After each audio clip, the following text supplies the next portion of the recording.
Amém.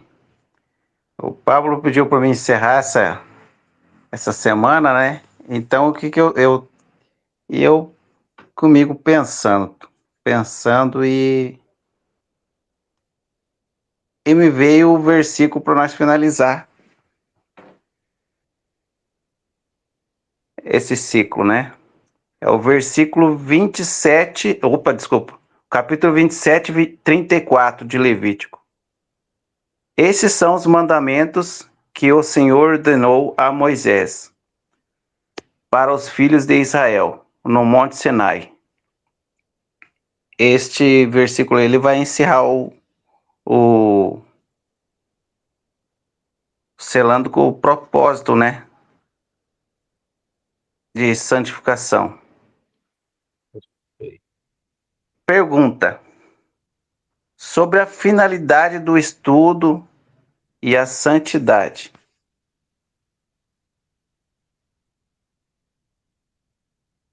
Por que a Torá institui mitzvot que o povo força o povo a viajar para Jerusalém, né? E qual o objetivo espiritual dessa prática?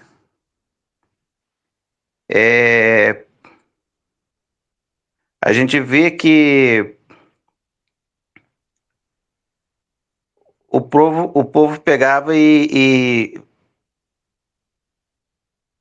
ia levar os animais para fazer o sacrifício e isso tinha um propósito espiritual.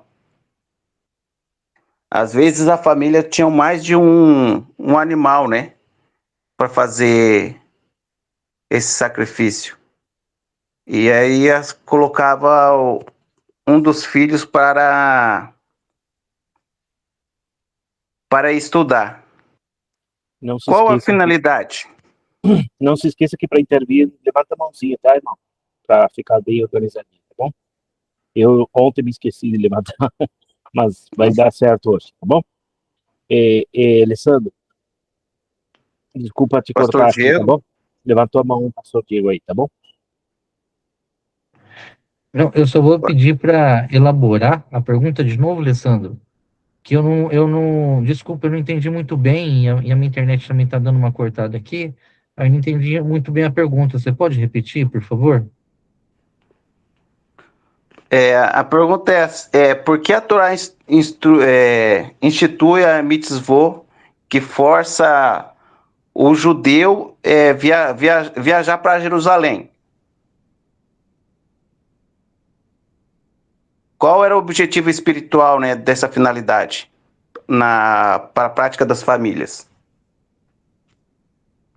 Que ali tudo tem um contexto, né, do dízimo dos animais.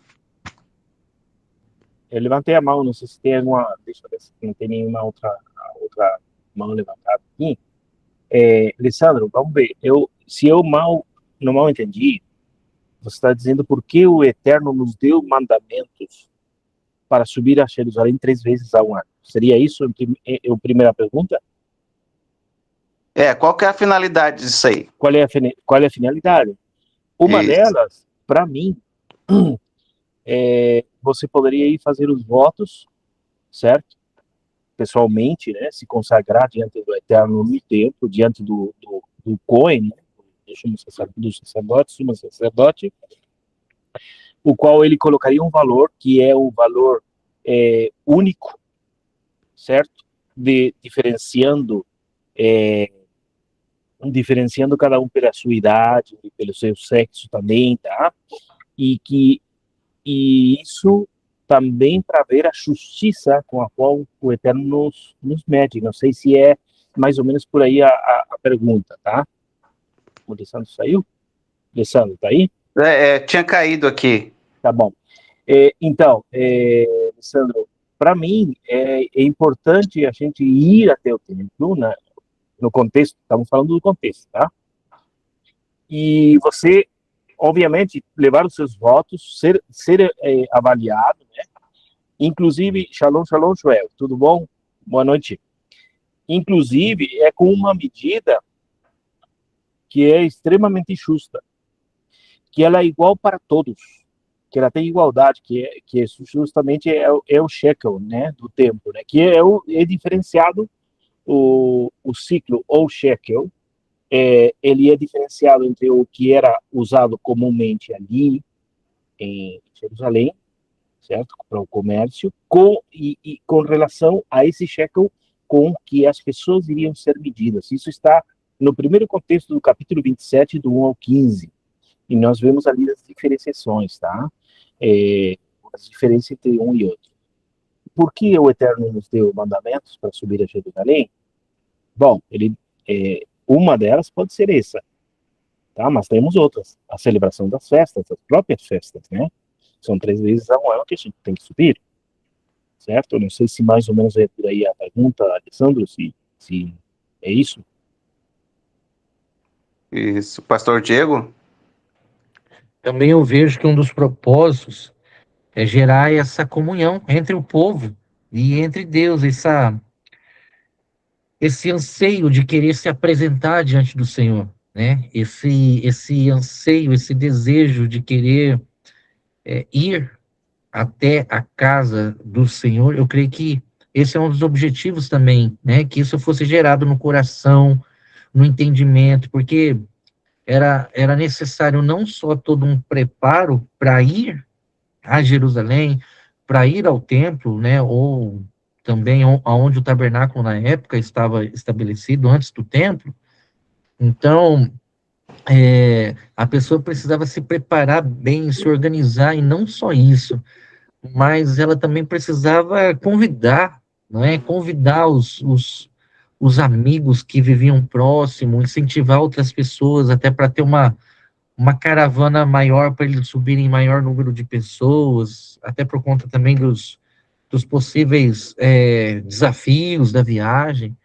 Então, eu vejo que o Eterno também centralizou, né, isso, e estabeleceu dessa forma para que esse desejo de querer comparecer diante de Deus fosse nutrido dentro do coração das pessoas, e também essa questão dessa unidade, dessa comunhão. Inclusive tem um salmo que eu gosto muito, que é aquele salmo que diz assim: eu alegrei-me quando me disseram, vamos à casa do Senhor. É justamente esse sentimento, ficava para gerar aquela expectativa, né?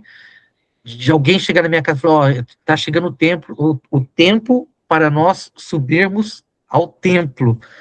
E então eu creio que esse também foi um dos propósitos do Senhor ter colocado isso como um mandamento, né? Essa questão, então, de gerar no coração das pessoas esse desejo de querer conhecê-lo, de buscá-lo lá no templo, né? De se encontrar com o Senhor, e também como propósito, essa comunhão que precisava ser gerada, essa unidade que precisava ser gerada. Olha que interessante, trazendo para nossos dias, né? O pastor citou o versículo ali, né? Alegrei como quando me disseram, vamos à casa do Senhor. Amanhã já começa o Shabat, né? E, eu acho que o versículo aí, esse contexto tudo traz também, sim,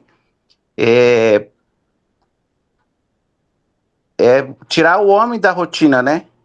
Tira o homem da rotina material e conectar ao que é espiritual, a conectar ao Senhor, né? Acho que é muito interessante a gente tem que parar e viver esse tempo, né? O irmão Ney quer falar alguma? Pode falar, irmão. Então tá. Na verdade, eu vou aprender, né? Eu creio, assim, também que é um momento familiar, né? Mas que faz com que as pessoas, elas tenham que se voltar para Deus em função de que ela não consegue nada se não for ela estreitar um relacionamento com o Senhor, né? E o Senhor, sabendo disso, instituiu isso e faz com que cada um daquelas pessoas, elas se voltem para Ele. E, obviamente, que durante o percurso eles vão pensar, porque eles sabem o que eles vão fazer lá, para se voltar a Deus, né? Se digamos assim, sanar aquele que está no interior deles com problemas que eles fizeram, coisas erradas, e eles vão se voltar para Deus, porque eles não são capazes de se perdoar, só Deus que perdoa, e Deus que transforma, e Deus que vai restaurar. Eu creio que é também uma alegria, porque é um peso dentro de cada um, sabendo que não fez as coisas certas, né? E isso é do ser humano, né? O errar é do homem, mas o perdoar é do Senhor. Eu acho que é um tempo que eles se voltam para fazer isso também. Não sei, será que eu estou certo? É, é interessante, ó, a gente colocar hoje mesmo, né? O Pablo ontem falou comigo assim, ó, mano, você tá disposto para puxar amanhã para nós?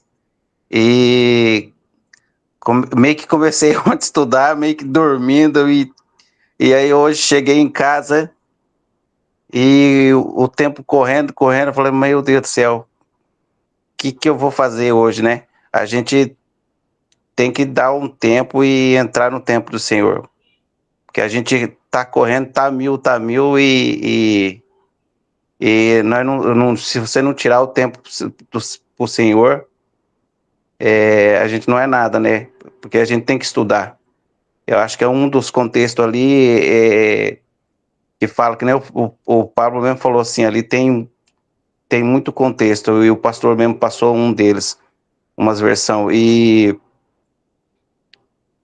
uma delas é estudar a palavra, né? E, e é o que nós estamos fazendo. Agora nós paramos e estamos entrando no tempo do Senhor, estudando. Graziela, quer falar alguma coisa? Eu acho que, respondendo um pouquinho à pergunta do irmão, voltando a Israel, com os sacrifícios também, eu acho que o Senhor convida, né, para isso o povo, para eles se humilharem, né, diante do Senhor, reconhecer seu pecado, se achegar mais a Ele, ter comunhão com Ele, comunhão também com os outros irmãos, né? Porque se nós pensamos nesse momento, nesse tempo, havia muitos irmãos aí, né? Muitos que não se conheciam. E nesse momento terminavam compartilhando, se conhecendo. Eu acho que era um tempo, esse momento, eu acho que era um tempo de muita harmonia, muita alegria, muita compartilharem também. Eu acho que era um momento muito bom e isso alegrava o coração do Eterno ver o seu povo assim. Obrigada. Alguém mais? Pastor? Uma coisa que me chama muita atenção é que todos precisavam se apresentar diante do Senhor. Todos, independente da sua condição ou situação financeira, independente da sua idade. Então, deveria se apresentar ao Senhor. Lógico que a gente vê essa questão, né? Eu, eu entendo que essa regra, ela tinha esse propósito de, a princípio, né, é colocado como uma lei, como uma regra, como uma determinação, mas o propósito de Deus é para que todos o conhecessem e que não houvesse nenhum tipo de impedimento, nenhum tipo de barreira emocional, intelectual que as pessoas pudessem criar para impedir isso. Então, quando o Senhor estabelece, apareçam, né? Apareçam diante de mim, tragam essa oferta, tragam as ofertas, né? Não só aqui no Casuma, mas tragam as ofertas que vocês colocaram diante do Senhor, apresentaram, mas independente da idade, independente do sexo, independente da condição financeira, vá, se apresente diante do Senhor e, e tenha esse momento ali. Então, isso também é muito, muito, muito importante para nós, muito importante. Então, nós não podemos ficar colocando barreiras, né? A gente precisa ir rompendo com essas barreiras para que todos tenham essa consciência de que ele tem acesso, né, à presença do Senhor. E ele precisa comparecer diante do Senhor. Pode falar. Perfeito. Vamos lá. Alessandro, eu gostei muito, vou abrir aqui a Bíblia em português, do texto que diz, lá em Eclesiastes 5, vai se conectar. Eu tenho vários textos que eu peguei em relacionados ao voto, certo? Do voto e da evaluação. Evaluação está bem dito, né? Evaluação ou avaliação? Como seria? Evaluar uma coisa seria bem, tá certo? Sim, acho que sim, né? Avaliar? O tema, acho que a palavra é outra em vez de avaliar. Não é avaliar, né? É quando você... O preço. Valorar. É valorizar, ou mais ou menos por aí. Mas a intenção do texto de Levíticos, para mim pessoalmente, hoje de manhã estava lendo e relendo o texto, 25 do 1 ao 15, ele vai falar sobre como, quem é que vai tomar esse, vamos dizer assim, esse censo das pessoas que se oferecem para o serviço do Eterno, e como é que tem que ser medido cada um deles, tá? E porém, a pessoa que entregava um animal, consagrava um animal que queria coletar novamente, ele tinha que pagar 20% a mais. Uma quinta parte do valor tinha que pagar para pegar ela novamente, tá?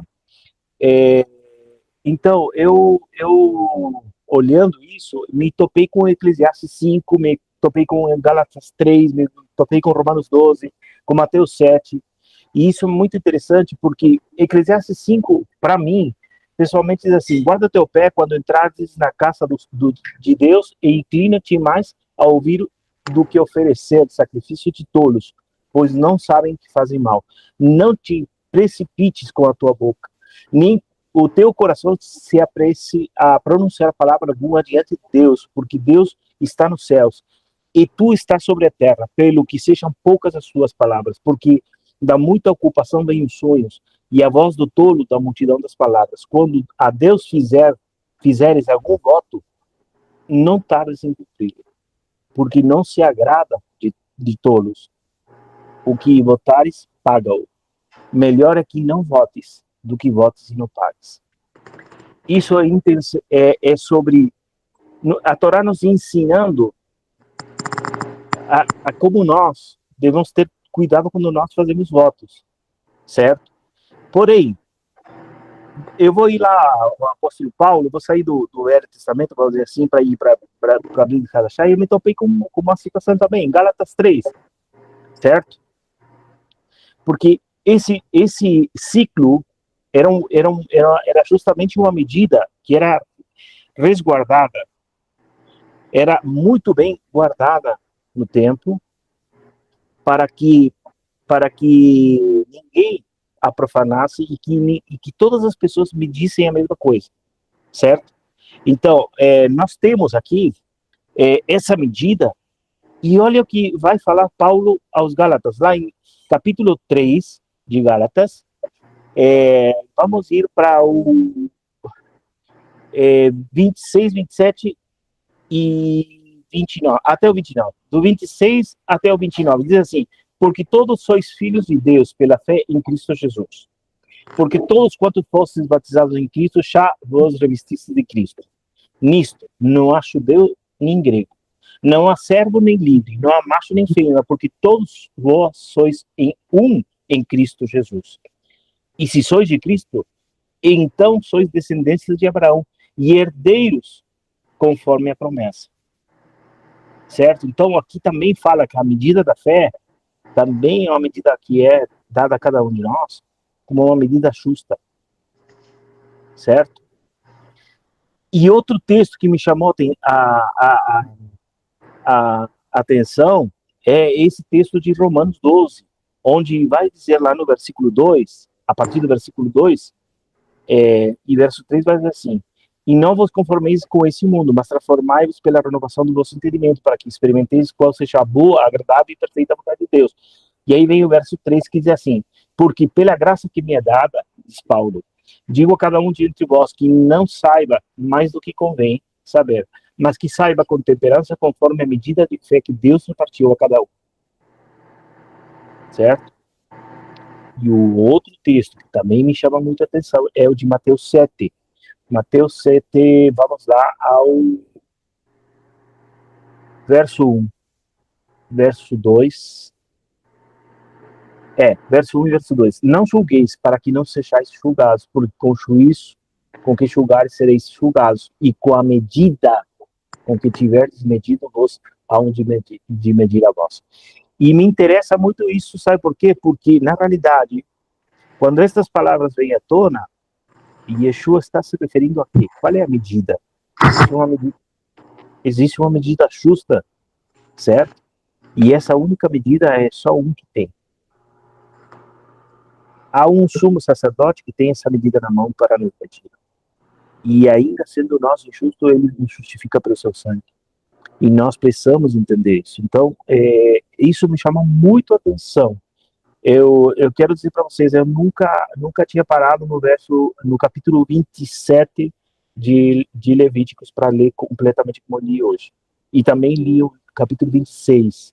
O capítulo 26, irmãos, eu espero que todos vocês tenham lido a Paraxá dessa semana, mas o capítulo 26 vai declarar coisas para nós, que são muito importantes, que vão se repetir lá em Deuteronômio 28. Ele vai nos chamar a verdadeira intenção que nós devemos ter.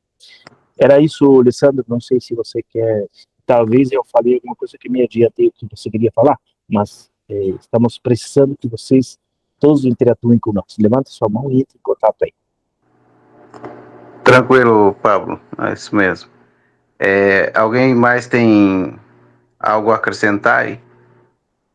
Outra coisa também que eu vi de muito interessante aqui, nessa quarta aliá que nós temos, é o versículo de número 14,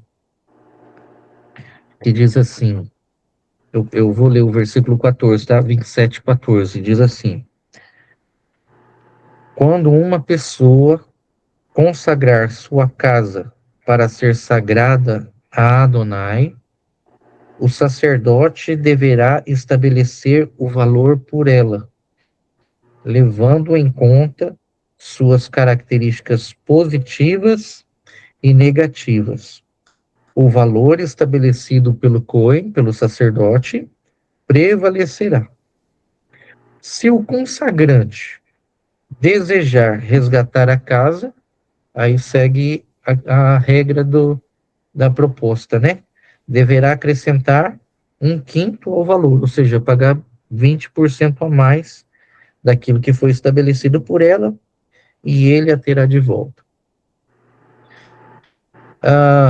O voto não era obrigatório, Deus não estabeleceu o voto como uma questão obrigatória. O voto não é um mandamento, tipo, faça um voto. Mas se você fizer um voto, né, então Deus permite que o voto seja feito, mas é uma coisa que precisa ser feita de forma muito consciente, porque ele diz assim, olha, votos podem trazer prejuízos, vamos dizer assim, não é porque Você vende algo por 100, você chega ao templo e consagra isso por R$ 100, mas aí você quer resgatar isso, você vai ter que pagar 120. Então, 20% a mais daquilo que foi, do valor que foi estabelecido, um custo agregado bem alto, vou colocar assim. Então, a ideia que Deus quer passar para o povo é: toma cuidado com o que você vota, cuidado, preste atenção, não haja na emoção, porque se você voltar atrás no voto, você terá prejuízo. Você terá prejuízo. Então, nós precisamos entender que votos, eles não trazem só prejuízos financeiros, no caso da desistência, né? Eu não vou mais cumprir esse voto, eu voltei atrás, não vou mais fazer, mas isso também aponta para prejuízos espirituais, ok? E aí, aqui no versículo 14 e 15, nós temos uma situação interessante, que é a consagração da casa. Então, o camarada podia ir lá e consagrar a casa dele para Adonai, para o Senhor, para Hashem. Quando nós lemos Mateus capítulo 15,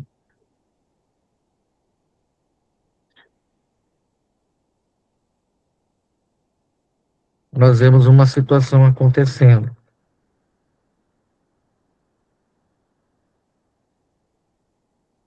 Os fariseus e os mestres da lei chegam para Yeshua e questionam por que os discípulos estão quebrando a tradição dos anciãos. E aí Jesus responde: olha, e vocês estão transgredindo o mandamento de Deus por causa da tradição de vocês. E aí Yeshua usa aqui um mandamento interessante, que é: honra seu pai e sua mãe, porque Deus disse: honre seu pai.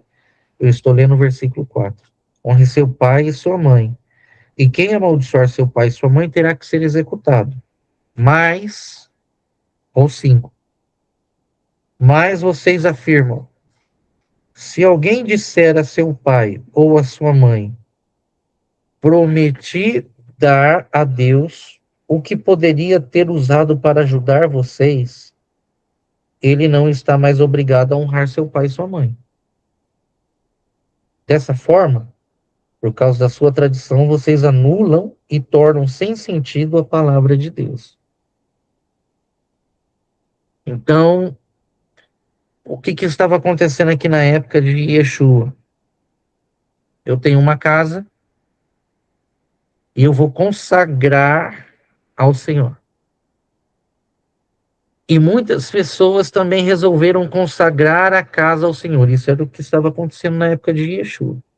Então, vamos supor, nós estamos aqui em 16 pessoas na sala. Dos 16, 15 de nós resolvemos consagrar a nossa casa ao Senhor. O templo não tinha condições de tomar conta dessas casas, gerir essas casas que eram consagradas ao Senhor. Então, o que o templo começou a fazer? A dar um subsídio para o próprio dono da casa para cuidar da casa para o templo, para eles, no caso.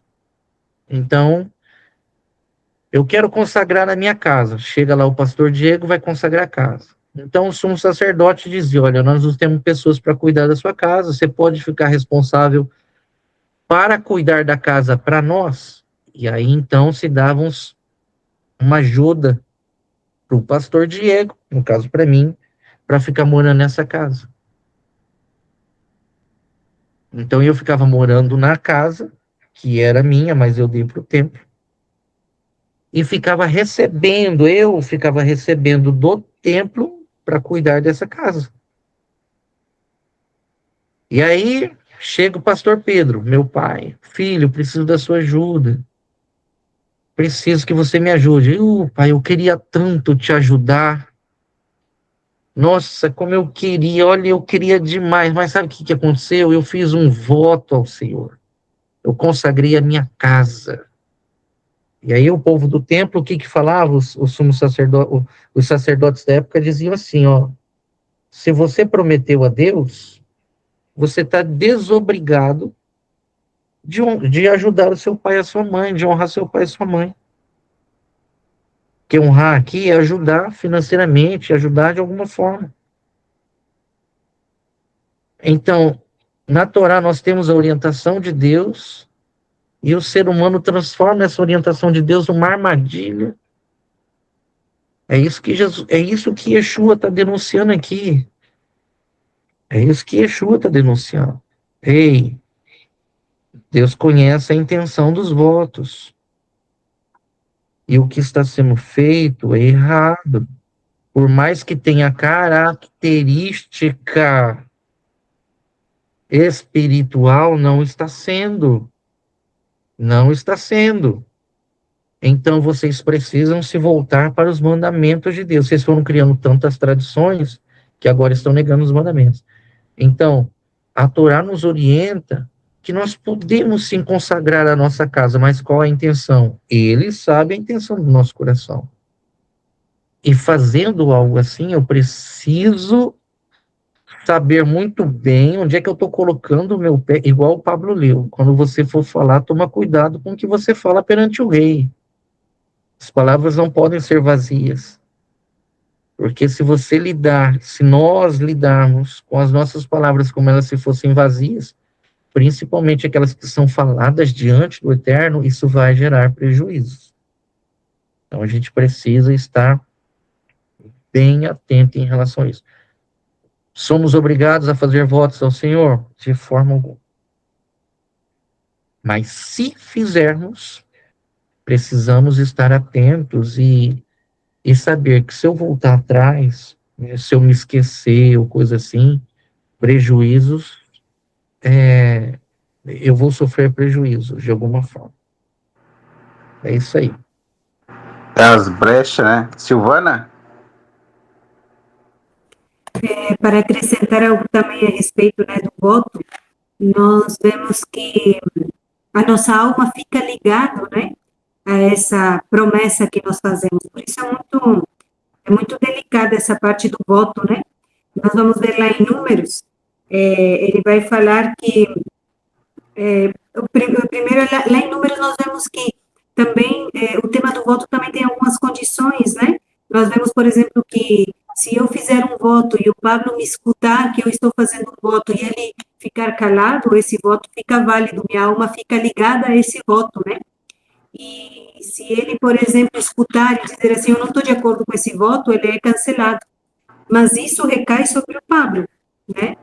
Então, nós vamos ver ali em Números que vai dizer, né, a respeito do marido, e se ele tiver, o marido, e for obrigada a alguns votos, ou dito e refletido dos seus lábios, com que tiver ligado a sua alma, então ali em Números ele vai falar várias vezes a respeito desse ligamento que nós temos entre esse voto e a nossa alma, né? E isso é válido, por exemplo, é interessante porque nós vemos também que vai falar um pouco sobre a autoridade, né, dos nossos maridos, e no sentido de ter o poder de cancelar um voto ou de deixá-lo ativo, né? E também tem a ver, porque ali em Números também vai falar a respeito de que o pai pode também cancelar um voto de um filho. Então, assim, há isso também, que há uma maneira de cancelar o voto, mas só essa maneira é de parte do marido ou do pai. E referente às viúvas, ele vai falar que elas podem fazer votos também, mas elas ficarão ligadas a esse voto, né? Porque não vão ter a pessoa que diga assim, não estou de acordo com esse voto fica inválido, né? Então, é interessante isso, né? De nós entendermos e pensarmos de que não são só palavras, né?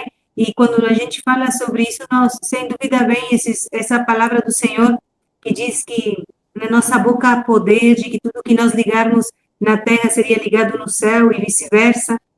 Ali vai falar que na nossa língua está o poder da vida e da morte, e quem amará comerá dos seus frutos. E quando nós fazemos um voto desses, nós estamos ligando a nossa alma no mundo espiritual justamente é isso que nós nos propusemos a fazer. Pastor? Você ergueu a mão?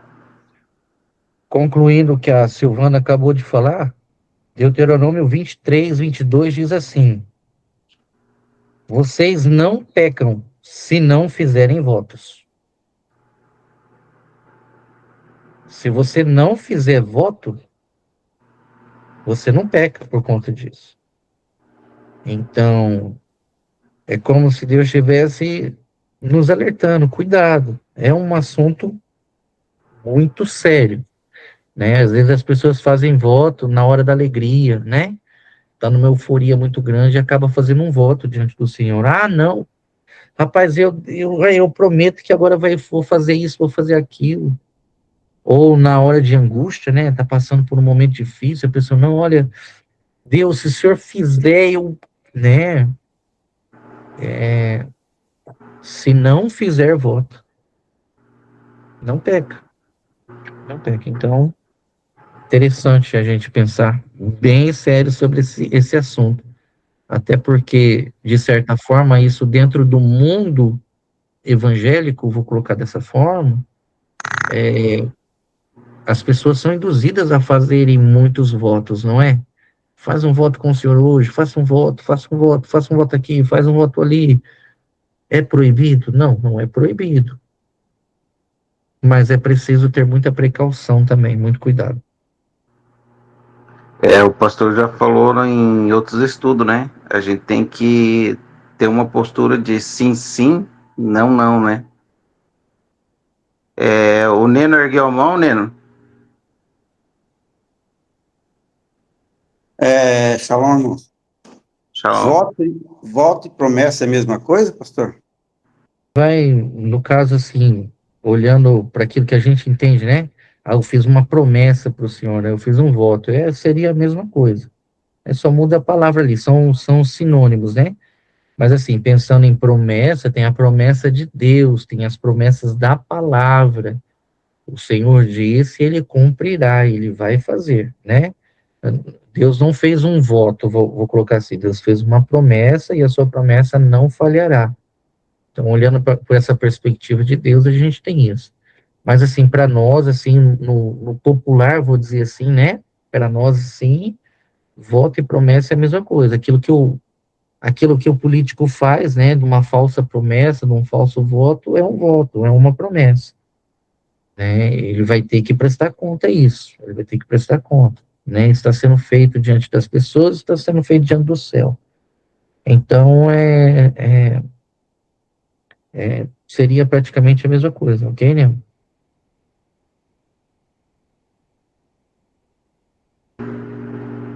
Alguém mais? Aparecido? Neno? É que quando eu era solteiro, pastor, eu fiz uma promessa, tentando delubriar Deus, eu acho, tá? E eu não paguei essa promessa. Até ontem. E isso, de vez em quando, eu lembro, sabe? Mas aí, eu não tenho entendimento, né? Aquela promessa lá, Senhor, chamava Deus, né? Deus, se o Senhor me der isso, eu faço isso. Eu não lembro, nem lembro o que era, o que eu pedi, o que eu prometi também, né? Aí você não teve na minha ignorância, não conta, né? Sim. Acredito eu. O meu conselho seria, Senhor, eu lembrei disso agora, me perdoe por não ter cumprido. Eu acho que esse seria o caminho mais confiável, assim, mais sensato. Senhor, de alguma forma o Senhor trouxe isso à minha mente agora, e eu lembrei, e eu não cumpri. Me perdoa por isso, né? E busca os pés do Senhor, porque há perdão, né? E evitar fazer, né? Todos nós precisamos, irmãos, todos nós precisamos ter esse cuidado aí. Não, mas eu já pedi perdão, sabe? Era uma coisa sem entendimento. Amém. Legal, muito bom. Se não, pode pagar a promessa, né? Começa a torcer pro Grêmio de uma vez por todas, tá bom? Mas eu vou pagar para quem, papo?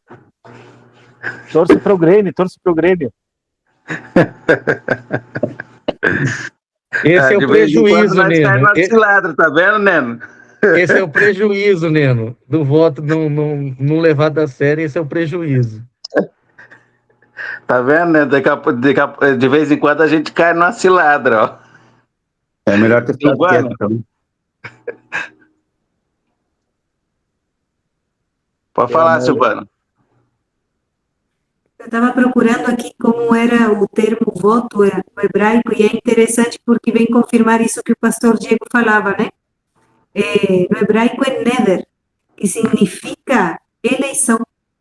Então, é uma eleição eu fazer um voto ou não, né? Tipo, é de fato algo que eu escolho fazer, né? E ali ele vai dizer que voto é uma promessa ou consagração a Deus, indicando um compromisso voluntário e sério, né? Então, também significa apontar ou levantar a mão. Então, quando alguém pergunta algo na sala de aula, eu só levanto a mão se eu quero, né, responder aquela pergunta. Se eu não quero responder, eu não levanto a mão. Então, é só para reforçar isso, né, que o pastor Diego falava, é justamente uma escolha. Alessandro, De novo. a irmã Maria Luísa, ela colocou ali, já fiz voto e cumpri. Foi muito abençoada, fui curada de um câncer. E isso, justamente, eu estava pensando hoje de manhã, antes do meio-dia, ao respeito de muitas vezes quando a gente faz a gente sabe que está errado. Por exemplo, eu vou dar um exemplo, só um exemplo, tá? Não é para se escandalizar. Eu tomava Coca-Cola. Senhor, eu não vou tomar mais Coca-Cola. Não tem nada a ver isso aí. Pode tomar Coca-Cola se quiser, pode tomar Coca-Cola. Isso eu estou fazendo uma alusão, tá? Eu não vou tomar mais Coca-Cola, né? Aí, porque você sabe lá que você tem dor no estômago, enxaqueca, sei lá, e é muito açúcar e tal. E daí, beleza, passou aquela dor, passou aquele problema, daqui um pouquinho tu começa a tomar Coca-Cola de novo. É complexo, né? Eu acho que a gente pode dizer, mas isso aí é muito pequeno, mas vai relacionado com o que a irmã Maria Elisa está falando agora, né? Então, temos que ter cuidado, porque até nas pequenas coisas, Deus leva tudo a sério, né? Não é por nada, mas é mais ou menos por aí, né? Então, são coisas que a gente precisa, né, entender como é que funciona. Né? A pastora Ellen quer falar ali, pode falar.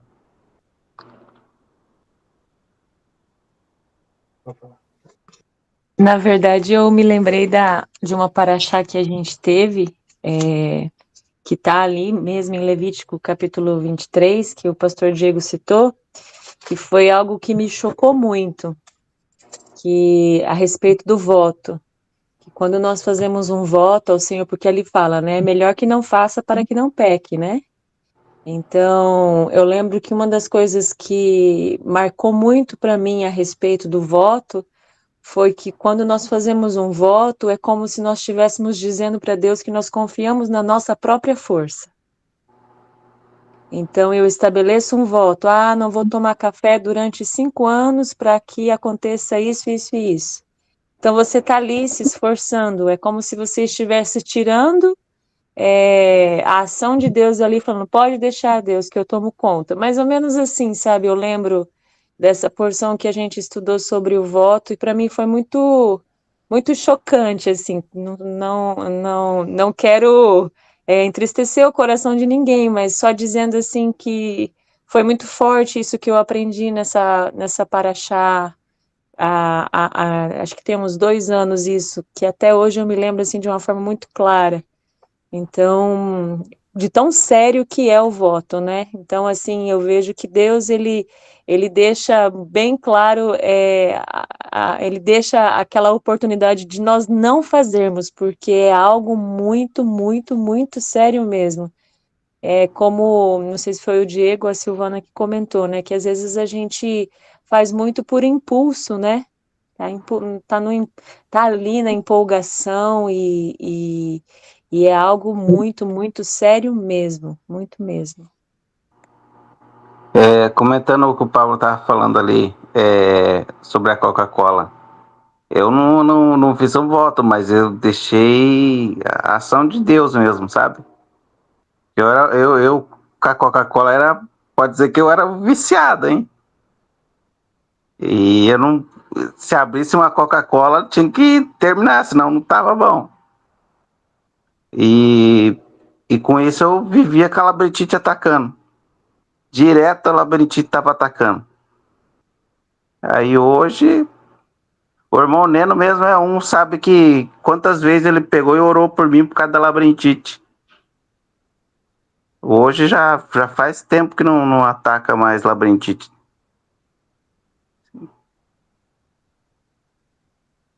Eu acho que eu vou deixar agora nas mãos do Pablo, né?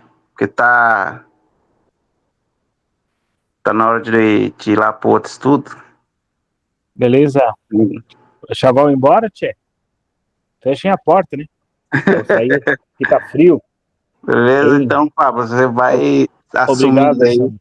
Obrigado, Eu vou. Alessandro. Obrigado. Muito bem, pessoal, alguém mais quer intervir? Semana que vem, agora já começamos um novo livro, certo? Um livro de números, familiar, né? E nós precisamos alinharmos. O que eu peço para vocês, irmãos, que todos leiam, quando nós colocamos lá o texto, para que todos nós possamos colaborar. Eu entendi isso, ou talvez eu não entendi isso. Como é que funciona? Talvez nós temos algumas respostas para dar, certo? E começamos com tudo na segunda-feira, 19h15. Alguém mais quer intervir sobre este assunto de hoje? Pastor Diego. Eu queria incentivá-los, irmãos, a ler o capítulo 26, a partir do versículo 3, né? 26, versículo 3. Todo o capítulo de Levítico, assim, esse 26, né? Começando do 3. Irmãos, a gente vê que orientações do Eterno, mas é profético. Deus já estava dando o script daquilo que iria acontecer, de certa forma também. Não só com o povo de Israel, mas com o povo dele depois espalhado pela terra, a igreja e tudo mais. Então, é importantíssimo nós lermos este capítulo. Este capítulo aqui, assim como o Pablo citou, Deuteronômio 28, são coisas importantíssimas para nós, porque aqui é o script de Deus. É o script de Deus. O capítulo 26, ele precisa estar na nossa mente como incentivador. Existem promessas aqui que são reais, tudo que Deus falou que é real, e aconteceu. Não só as promessas que se cumprem e se cumpriram, mas também como que eu posso dizer aqui, a disciplina do Eterno se cumpriu e tem se cumprido. Então leiam o capítulo 26, hoje antes de dormir, faça isso após a gente encerrar aqui, deem uma lida boa mesmo, e vocês vão perceber como é profético esse capítulo, tá bom? É só isso aí, Pablo. Muito bom. Leiam. Salete. Nós não vamos estudar o 26, que nem... Não. Nossa, o 26 eu achei tremendo demais, meu Deus, as promessas que Deus faz em relação ao que ele pode fazer se obedecer e o que ele pode fazer se não obedecer. Bom, vamos fazer o seguinte. Sábado de manhã. Querem ler? Quem está de acordo aí? Sim. Perfeito? Sábado de manhã, 10 horas da manhã, das 10 às 11, fazemos. E Salete, você vai começar lendo, tá bom? Fechou? Tá bom? Estuda bem. E no sábado, 10 horas da manhã, estamos todos aqui de novo.